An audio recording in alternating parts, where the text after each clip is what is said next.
অন্ধকার বনে ভয়ানক পরী। অনেক দিন আগে গভীর অরণ্যের প্রান্তে ছোট্ট একটি গ্রাম ছিল।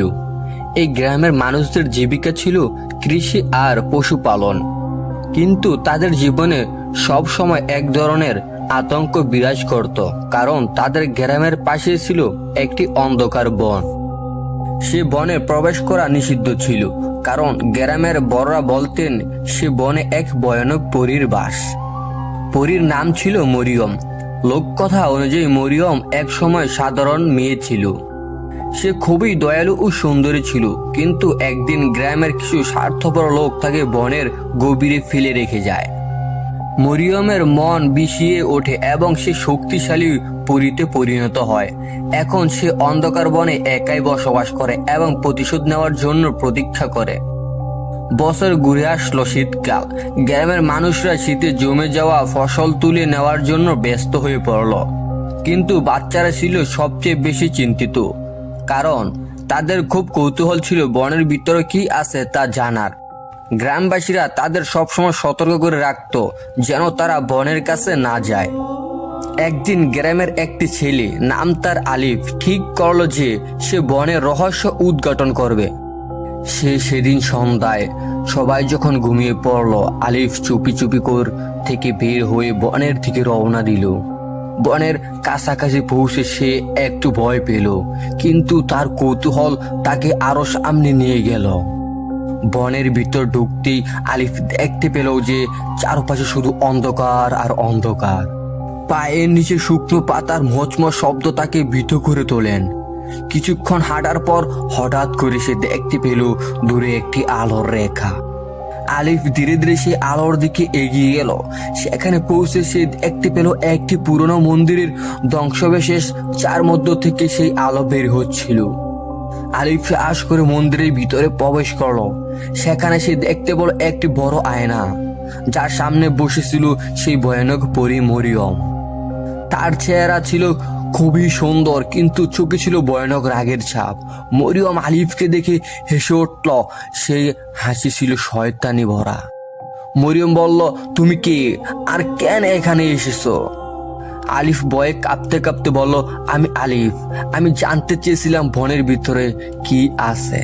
মরিয়ম তার দিকে তাকিয়ে বলল, তুমি জানতে চেয়েছিলে, তাহলে আমি তোমাকে দেখাবো আমার শক্তি কি। মরিয়ম তার জাদুকরী শক্তি ব্যবহার করে আলিফকে মাটির সাথে আটকে ফেলল। আলিফ আর নড়াচড়া করতে পারছিল না। মরিয়ম বলল, তোমার মতো মানুষের জন্য আমার জীবন ধ্বংস হয়ে গেছে। আজ তোমাকে আর শান্তি পেতে দেব না। আজকে তোমাকে শাস্তি পেতেই হবে। আলিফ কাঁদতে কাঁদতে বলল, আমাকে দয়া করো। আমি জানতাম না তোমার এই কষ্টের কথা। আমি যদি কোনো ভুল করে থাকি, আমাকে ক্ষমা করো। মরিয়ম কিছুক্ষণ চুপ করে রইল। তার মনে পড়লো তার নিজের কষ্টের দিনগুলো। সে বুঝতে পারলো প্রতিশোধ নিয়ে সে কোনো শান্তি পাবে না। তার হৃদয় একটু নরম হলো। সে আলিফকে ছেড়ে দিল। মরিয়ম বলল, আমি তোমাকে ছেড়ে দিলাম, কিন্তু তোমার গ্রামবাসীকে জানিয়ে দিও যাতে তারা আমার বনের কাছে না আসে। আর যদি কেউ আসে, তবে তাকে আর কোনো দিন ফিরতে দেওয়া হবে না। আলিফ দ্রুত মন্দির থেকে বের হয়ে গ্রামে ফিরে এলো। গ্রামের সবাই তাকে দেখে অবাক হয়ে গেল, কারণ তারা জানতো সে বনের দিকে গেছে। আলিফ গ্রামের সবাইকে তার দেখা এই ঘটনা কথা বলল। সবাই ভয়ে কাঁপতে লাগলো এবং প্রতিজ্ঞা করলো যে তারা আর কখনো বনের কাছে যাবে না। কিছুক্ষণ পর গ্রামের প্রবীণেরা ঠিক করলো যে তারা মরিয়মকে শান্ত করার জন্য একটি উপহার পাঠাবে। তারা বনের প্রান্তে একটি সুন্দর ফুলের তোড়া রেখে দিল, যাতে মরিয়ম তাদের ক্ষমা করে দেয়। মরিয়ম সেই উপহার দেখে একটু শান্তি পেল এবং গ্রামবাসীদের উপর তার রাগ কিছুটা কমে গেল। এরপর থেকে গ্রামবাসীরা আর কখনো বনের কাছে যায়নি। মরিয়মও আর কাউকে বিরক্ত করেনি। কিন্তু গ্রামবাসীরা সবসময় মনে রেখেছিল সেই ভয়ানক রাতের কথা, যখন আলিফ তাদেরকে বাঁচিয়ে নিয়ে এসেছিল এবং মরিয়মের সাথে তার সাক্ষাৎ হয়েছিল। তারা মরিয়মের গল্প ছোটদের শোনাতো, যাতে তারা শিখতে পারে যে প্রতিশোধ কখনো শান্তি বয়ে আনে না। প্রতিশোধের চেয়ে ক্ষমাই করাই সর্বোত্তম পথ। এভাবেই গ্রামের মানুষরা নিজেদের শান্তি বজায় রাখলো, আর মরিয়মও তার মনে শান্তিতে বসবাস করতে লাগলো।